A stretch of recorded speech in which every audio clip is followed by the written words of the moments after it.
विदेश मंत्रालय आपको ले चलते हैं प्रेस कॉन्फ्रेंस में क्या कह रहे हैं सुनते हैं. Over the recent past, we now estimate that nearly 17,000 Indian nationals have left Ukraine's borders since our advisories were issued. This of course includes some Indians who had not registered with the embassy earlier. So the 17,000 is a pretty high number. As you remember, Foreign Secretary mentioned a number of I think around 12,000 yesterday. Flights under Operation Ganga have also increased sharply.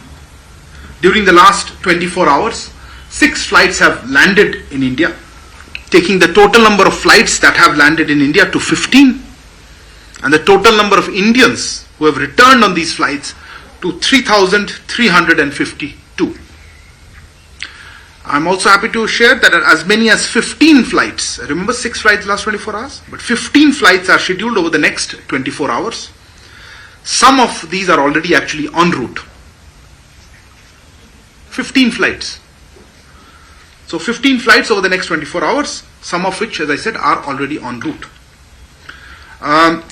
Indian Air Force aircraft have now joined Op Ganga with the first C-17 flight from Bucharest, expected to return to Delhi or land in Delhi from Bucharest later tonight.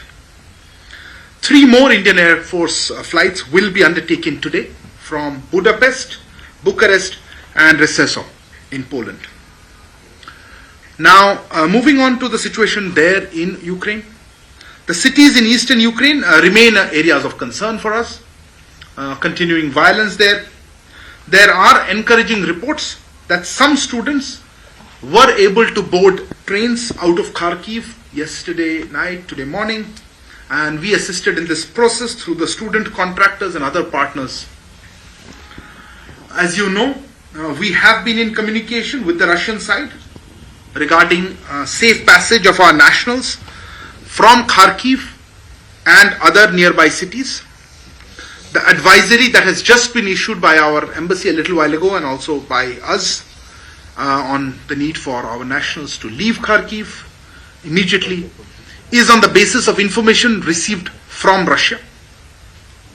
We would urge all our nationals to leave Kharkiv immediately to the safe zones or further westwards using any means available, including on foot, and keeping safety in mind.